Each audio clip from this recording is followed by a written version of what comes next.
A 10 centimeter long uniform cross-section capillary initially contains pure liquid H2O and D2O on its left from 0 to 5 centimeters and right halves 5 to 10 centimeters respectively.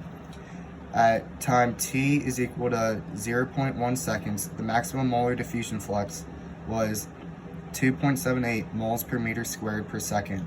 Pure deuterated water, D2O, has a molecular weight and density of 20 grams per mole and 1,110 kilograms per meters cubed, respectively. What is the overall mass flux, N, corresponding to the maximum molar diffusion flux? So to begin, we're going to use equation 1-13, which is the equation for mass flux. So mass flux is equal to pressure times by volume.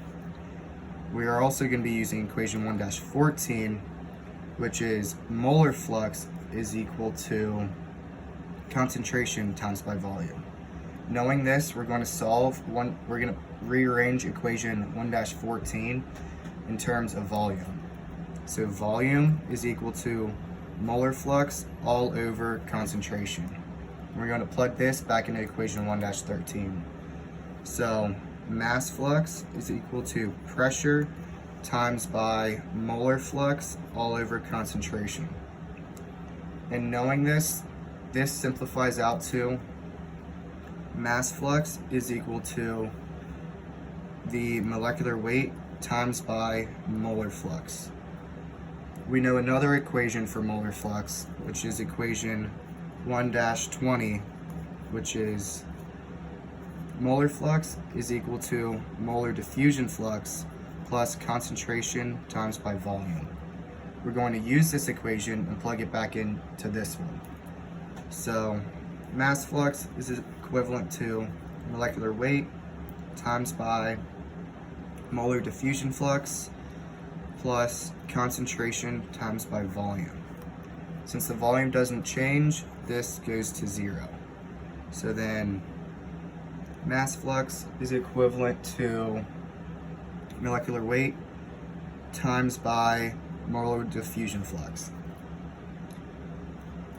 The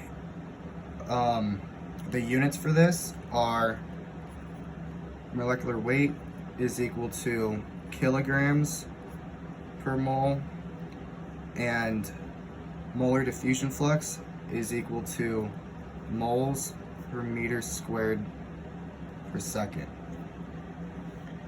So knowing this, we're going to do the total mass flux. So N total is equal to the mass flux of H2O plus the mass flux of D2O.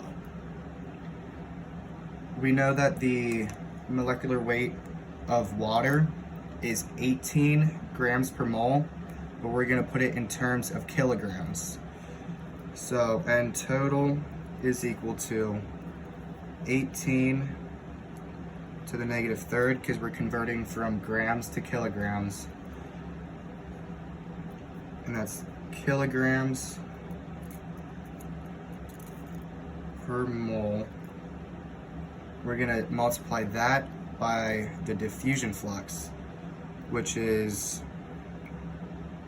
2.78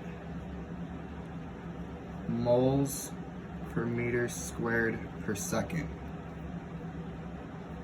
And then we're also going to be adding that with the mass flux of D2O, which was given to us as 20 grams per mole, but we're going to put that also in terms of kilograms. So that'll be 20 to the negative third kilograms per mole multiplied by 2.78 moles per meter squared per second. And when we calculate this out, N total is equal to negative 5.56 to the negative third kilograms per meter squared per second. Question 2 asks, make an order of magnitude estimate for the maximum driving force for diffusion at time t equals 0.1 seconds. So to begin, we're going to use equation 1-29, which is molar diffusion flux is equal to concentration times by the dissivity coefficient times by driving force. We're going to rearrange this equation to put it in terms of driving force. So driving force is equal to the negative of the molar diffusion flux all over concentration times by the dissivity coefficient. We also know that concentration is equal to density all over molecular weight. So knowing this, we're going to put that into this equation. So driving force is equal to the molar diffusion flux all over density divided by molecular weight times by the molar diffusion flux.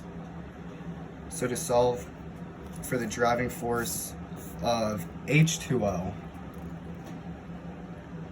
driving force of H2O is equivalent to negative 2.78 moles per meter squared per second, which was given to us in the beginning,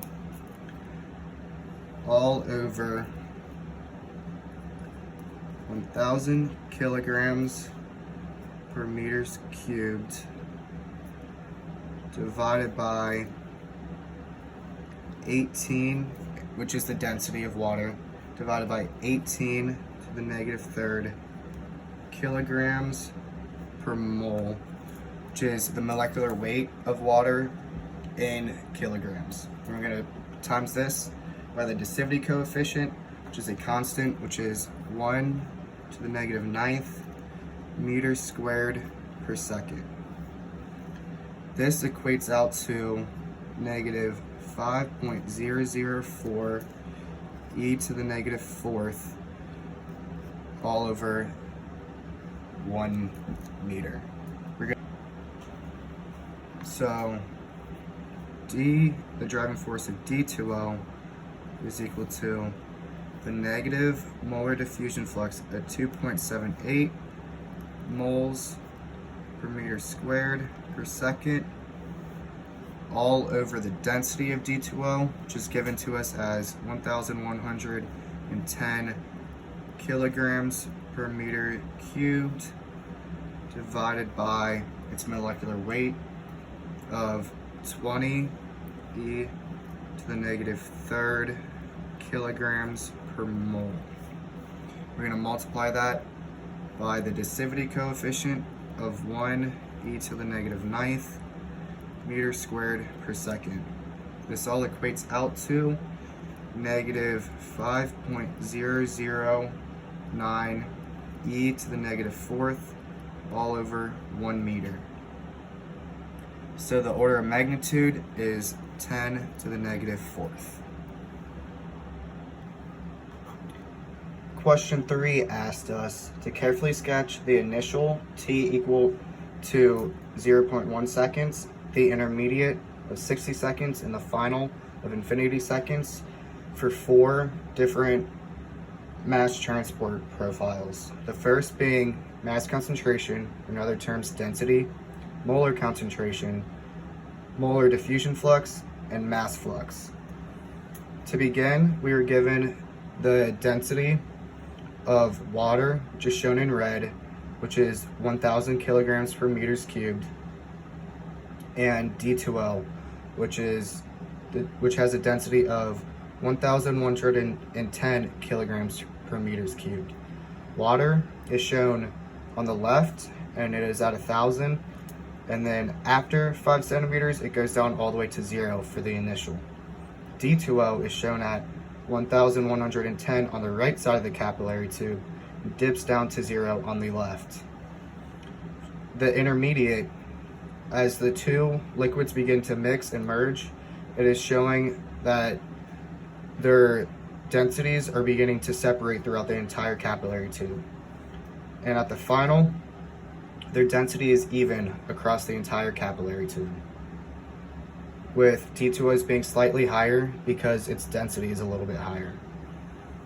The molar concentration can be calculated by taking the density divided by the molecular weight.